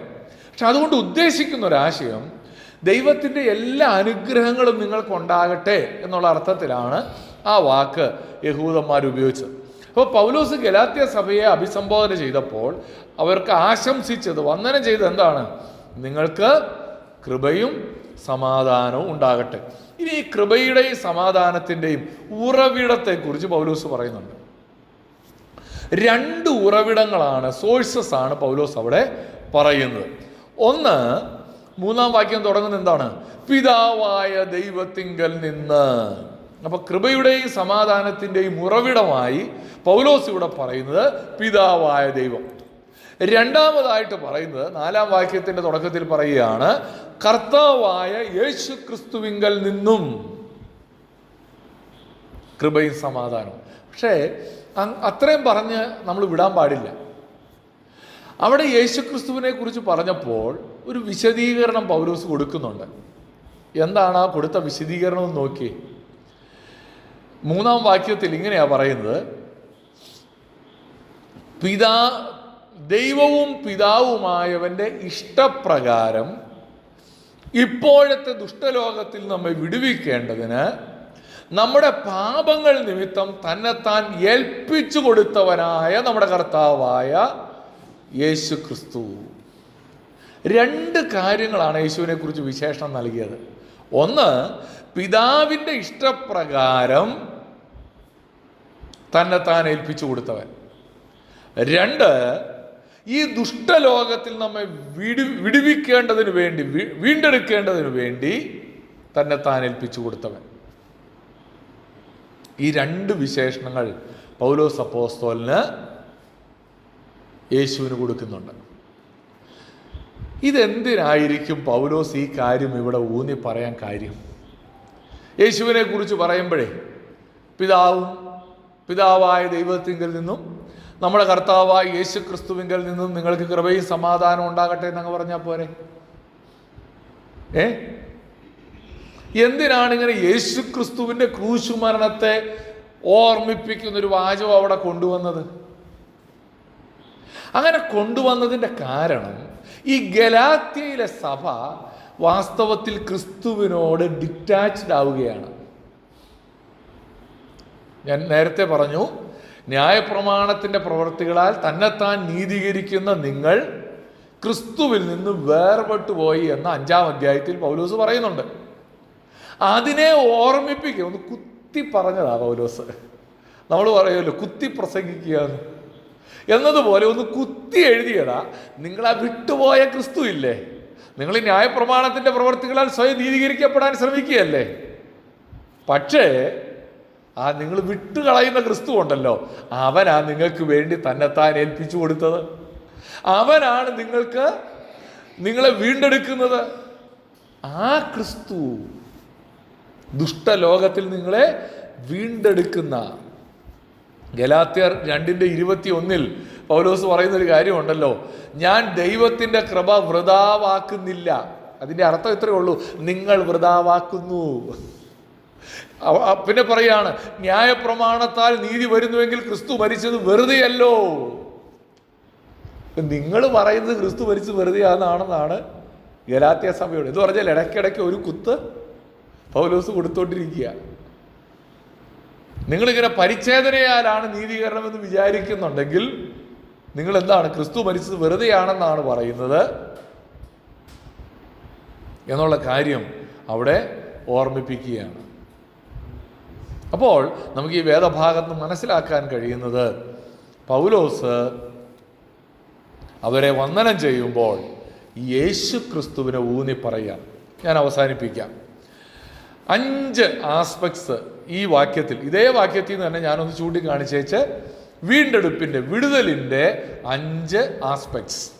1, ഈ റിഡംഷൻ്റെ, വീണ്ടെടുപ്പിൻ്റെ കാരണം അല്ലെങ്കിൽ ഒരു വീണ്ടെടുപ്പ് ആവശ്യമായത് എന്തുകൊണ്ടാണ്? Cause of redemption. അവിടെ പറയുന്നത് എന്താണ്? നമ്മുടെ പാപങ്ങൾ നിമിത്തം. 2, വീണ്ടെടുപ്പിനുള്ള മീൻസ് എന്താണ്? മാധ്യമം എന്താണ്? മീൻസ് ക്രിസ്തുവിൻ്റെ യാഗം, ഇല്ലേ? തന്നെത്താൻ ഏൽപ്പിച്ചു കൊടുത്ത നമ്മുടെ കർത്താവായ യേശു ക്രിസ്തു. 3, ആ വീണ്ടെടുപ്പിൻ്റെ ഫലം എന്താണ്? ദുഷ്ടലോകത്തിൽ നിന്ന് നമ്മെ വിടുവിക്കേണ്ടതിന് വേണ്ടി. പാപത്തിൻ്റെ ശിക്ഷയിൽ നിന്ന് നാം വിടുവിക്കപ്പെടുന്നുണ്ട്. മാത്രമല്ല ദുഷ്ടലോകത്തിൻ്റെ സ്വാധീനത്തിൽ നിന്നും സാങ്ക്ടിഫിക്കേഷനാണ് അവിടെ പറയുന്നത്. കൃപയാലുള്ള വിശ്വാസം മൂലം നമ്മൾ രക്ഷിക്കപ്പെട്ടു. പക്ഷെ അവിടെ അവസാനിക്കുകയല്ല. രക്ഷിക്കപ്പെട്ട വ്യക്തി പാപത്തിൻ്റെ ശക്തിയിൽ നിന്നും വിടുവിക്കപ്പെടണം. ഈ ലോകത്തിൻ്റെ സ്വാധീനത്തിൽ നിന്ന് വിടുവിക്കപ്പെടണം. ഒരു ചെറിയ ഉദാഹരണം പറയാം. സോദോം ഗോമോറയിൽ വലിയ നാശം ഉണ്ടായി. ലോത്തും കുടുംബവും രക്ഷിക്കപ്പെട്ടോ? രക്ഷപ്പെട്ടു. സോദോം ഗോമോറയിലെ ആ വലിയ നാശത്തിൽ നിന്ന് ലോത്തും തൻ്റെ മക്കളും രക്ഷപ്പെട്ടു. പക്ഷേ ലോത്തും തൻ്റെ മക്കളും കുടുങ്ങിപ്പോയ വേറൊരു അപകടമുണ്ട്. ഏതായിരുന്നു? പിന്നീട് ലോത്തിൻ്റെ ചരിത്രം നമ്മൾ വായിക്കുന്നത് രക്ഷപ്പെട്ട ചരിത്രമല്ല. അവൻ്റെ മക്കൾ അവനാൽ ഗർഭിണികളായി. അവർക്കുണ്ടായ സന്തതികളെക്കുറിച്ച് അമോന്യരും മോവാബ്യരും ഈ ദുഷ്ടലോകത്തിൽ പിന്നെയും കുടുങ്ങിപ്പോയി. കൃപയാൽ രക്ഷിക്കപ്പെട്ട ദൈവമക്കളായ നമ്മൾ പിന്നെയും ഈ ദുഷ്ടലോകത്തിൻ്റെ സ്വാധീനത്തിൽ എന്ത് ചെയ്യരുത്? കുടുങ്ങിപ്പോകരുത്. യേശുക്രിസ്തു ക്രൂശിൽ മരിച്ചത് നമ്മെ പാപത്തിൻ്റെ ശിക്ഷയിൽ നിന്നും വിടുവിച്ചു എന്ന് മാത്രമല്ല, ഇന്ന് നാം ദുഷ്ടലോകത്തിൽ നിന്ന് വിടുവിക്കപ്പെടേണ്ടതിനും കൂടെ വേണ്ടിയാണ്. 4, ഈ വീണ്ടെടുപ്പിൻ്റെ ഉറവിടം എവിടെയാണ്? The will of the father, പിതാവിൻ്റെ ഇഷ്ടം. നമ്മളവിടെ തുടങ്ങുന്നത് ഇങ്ങനെയാണ്: ദൈവവും പിതാവുമായവൻ്റെ ഇഷ്ടപ്രകാരം. നമ്മൾ രക്ഷിക്കപ്പെടണമെന്ന് ആദ്യം പിതാവിൻ്റെ ഇഷ്ടം. ആ ഇഷ്ടത്തെ പുത്രൻ ഏറ്റെടുത്തുകൊണ്ടാണ് ഭൂമിയിലേക്ക് വന്നത്, ക്രൂശിൽ മരിച്ചത്, യാഗമായി തീർന്നത്, തന്നെത്താൻ ഏൽപ്പിച്ചു കൊടുത്തത്. പ്രിയപ്പെട്ടവരെ, ഈ വലിയ യാഥാർത്ഥ്യം ഞാനും നിങ്ങളും ഒരിക്കലും മറന്നു പോകരുത്. 5, പർപ്പസ് എന്തായിരുന്നു? 5-ാം വാക്യം പറയുന്നത് ഇങ്ങനെയാണ്: അവൻ എന്നേക്കും മഹത്വം. ആമേൻ. എന്താണ് ഈ വീണ്ടെടുപ്പിൻ്റെ ഉദ്ദേശം? ദൈവനാമത്തിൻ്റെ മഹത്വം. ദൈവത്തിൻ്റെ മഹത്വമാണ് വീണ്ടെടുപ്പിൻ്റെ ഉദ്ദേശം. Cause, means, effect, origin and purpose. 5 കാര്യങ്ങൾ വീണ്ടെടുപ്പുമായി ബന്ധപ്പെട്ട് ഈ വാക്യത്തിൽ നിന്ന് കാണാൻ കഴിയും. ഇന്ന് നമ്മുടെ ജീവിതത്തെ ആ യേശുക്രിസ്തുവിൻ്റെ ക്രൂശിൻ്റെ ചുവട്ടിൽ ഒരിക്കൽ കൂടെ നമുക്ക് വിനയപ്പെടുത്താം. Apart from the cross of Christ നാം നിത്യനാശത്തിൻ്റെ അടിമകളാണ്. കണ്ണുകളെ അടച്ചാട്ടെ. ദൈവകരങ്ങളിലേക്ക് നമ്മെ തന്നെ സമർപ്പിക്കാം. ഹല്ലേലൂയ. കർത്താവിൻ്റെ പാദപീഠത്തിൽ നമ്മെ തന്നെ ഏൽപ്പിച്ചു കൊടുക്കാം. ഈ വേദഭാഗങ്ങൾ നമ്മൾ പഠിച്ചപ്പോൾ പല വിഷയങ്ങൾ നമ്മുടെ ഹൃദയത്തിലേക്ക് വന്നു, പല കാര്യങ്ങൾ നമ്മൾ പഠിച്ചു. എന്നാൽ നമ്മൾ അവസാനിപ്പിച്ചത് നമ്മുടെ കർത്താവിൻ്റെ ക്രൂശിലാണ്. അവൻ്റെ ക്രൂശ് മരണം പാപത്തിൻ്റെ ശിക്ഷയിൽ നിന്ന് നമ്മെ രക്ഷിച്ചു എന്ന് മാത്രമല്ല, ഇന്ന് പാപത്തിൻ്റെ ശക്തിയിൽ നിന്നും നമ്മെ രക്ഷിച്ചുകൊണ്ടിരിക്കുകയാണ്. അവൻ തന്നെ താൻ ഏൽപ്പിച്ചു കൊടുത്തത് ഈ ദുഷ്ടലോകത്തിൽ നിന്ന് നമ്മെ വിടുവിക്കേണ്ടതിന് വേണ്ടിയാണ്. ഹല്ലേലൂയ. നമ്മെ തന്നെ വിനയപ്പെടുത്താം, ദൈവകരങ്ങളിലേക്ക് സമർപ്പിക്കാം. ഹല്ലേലൂയ.